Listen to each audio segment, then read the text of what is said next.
Daktar Nerijau, jūs kineziterapeutai gydote judesiu.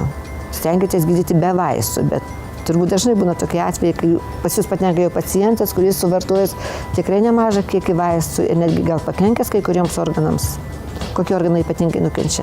Nukenčia visas virškinimo traktas, bet ypatingai kepenys. Apie visus kepenų priešus ir draugus profesorius Algimantas Irnius. Daugelis vaistų kenkia kepenims.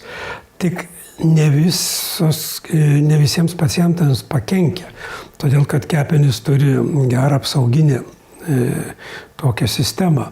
Tačiau, jeigu dabar mes kalbam apie nesteroidinius vaistus nuo uždegimo, kurie skausmą malšinantis vaistai, jie tarp kitko įeina į tą grupę vaistų, kurie labiausiai kenkia kepenims.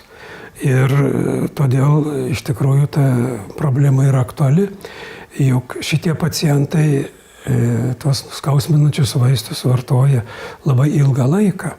Ir be abejo, kad kepenų galimybės juos nukenksminti su laiku mažėja.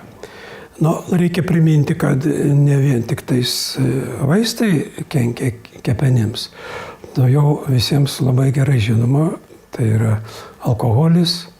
Ir labai jau tokia paplitusi yra situacija, tai su kepenų suriebėjimu. Jau turbūt aš esu jau ir minėjęs, kad maždaug apie 25% suaugusių žmonių turi didesnio ar mažesnio laipsnio kepenų suriebėjimą. Tai ypač tiems pacientams, kurie jau turi kepenų suriebėjimą ir dar tenka jie priversti vartoti nesteroidinius vaistus nuo uždegimo arba nuskausminančius, be abejo, kad kepenims jau tada susidaro labai didelis krūvis.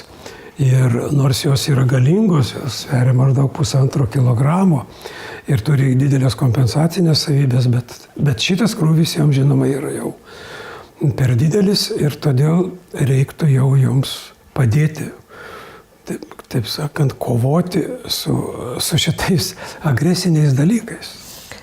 O pagalba? Yra pagalba? Iš tikrųjų, tai dabar jau yra nemažai papildų, ypač daug yra su margainių preparatais, kurie irgi reikia vartoti gana ilgai ir reguliariai. Taip pat yra ir kitų dalykų. Jums, profesoriu, tik būdami onkologijos institute išgirdome iš chemoterapeutų, kad jie pacientams, kurie gauna jau labai stiprius vaistus chemoterapinius, tai ne tie nuskausminantis, prie kurių mes pripratę, rekomenduoja esencialią preparatą. Kokia jūsų nuomonė apie šitą preparatą? Esencialiai tai žinomas jau senai preparatas, turi savo vietą. Koks yra kepenų pakenkimo toks principas, galbūt pirminis? Yra kepenų ląstelės ir jos turi sieneles, vadinamas membranas.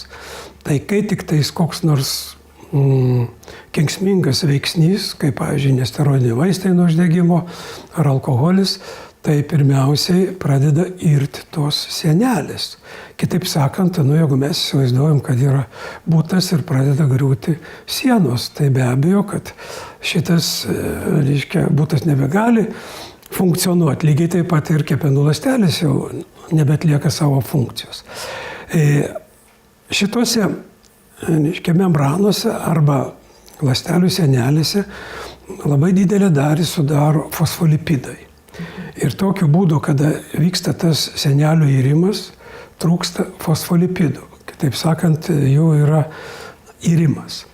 Tai esencialiai, būtent ir yra šitas toks preparatas, kuris turi daug tų fosfolipidų. Tai ir šitas preparatas atneša lyg tai plytas ar kitais, kaip pavadinsim, kokį komponentą ir tiesiog stiprina tas sieneles kepenų ląstelių ir jos tada gali vėl funkcionuoti. Ir tokiu atveju, kada mes jau kalbam apie tai, kada jos pažeistos yra. Bet jeigu turime tokių kenksmingų veiksnių, kaip alkoholis, ilgalaikis vartojimas vaistų nuskausminančių, be abejo, kad tada jau... Statinus vartojant. Statinus, taip. Be abejo, tada jau pradeda... Labai sočiai valgyti su turintiems suribėjusias kepenis irgi? Taip, be abejo, tai tada jau ir profilaktiškai vartojama.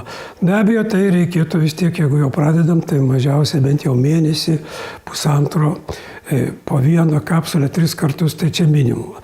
Jeigu, žinoma, yra didesnis pakenkimas, tai prisieina kartais ir po 2 kapsulės 3 kartus per dieną pavartoti. Stebėjot pats asmeniškai, kad esencialiai vis dėlto sumažina kenksmingų medžiagų patenkančių organizmo poveikį. Galim tai pasakyti? Aš manau, kad taip. Tai yra ne tik mano, bet ir mano kolegų patirtis tai rodo, kad iš tikrųjų tai yra veiksminga. O onkochemoterapeutai netgi pasakė, kad tai vitaminai kepenims žaismingai. Gali tai būti? Galima kaip nori tai pavadinti.